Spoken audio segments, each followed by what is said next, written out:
When you hear the word clone, you may think of a weird sci-fi movie or perhaps something more realistic like Dolly the sheep. But DNA cloning goes far beyond this. DNA cloning, which is the production of multiple identical copies of a DNA fragment, is responsible for all sorts of things such as pest-resistant plants, bacteria used for toxic waste cleanup, and even stone-wash genes. That's right, no actual stones were used to create that look, just enzymes that are cloned from bacteria. So how do we go from bacterial enzymes to stone-wash genes? Well, let's take a look at the steps involved in the cloning process. First, the scientists interested in cloning will isolate two kinds of DNA. One is the gene that has the DNA that will be cloned, and the other is a bacterial plasmid that will act as the carrier of the cloning DNA. Bacterial plasmids are just small, circular DNA molecules that copy themselves separately from the other bacterial DNA material. Plasmids are ideal to use in cloning for two reasons.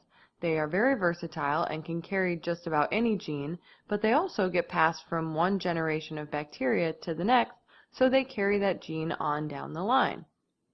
After isolation, the scientists will treat both the plasmid and the gene of interest with an enzyme that cuts the DNA called a restriction enzyme.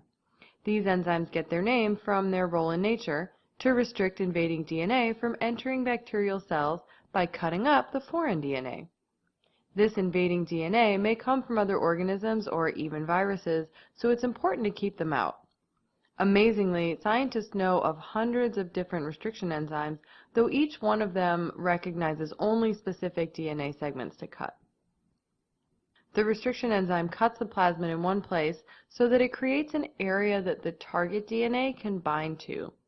The target gene is cut out of its original DNA strand so that just the gene of interest is attached to the plasmid for cloning.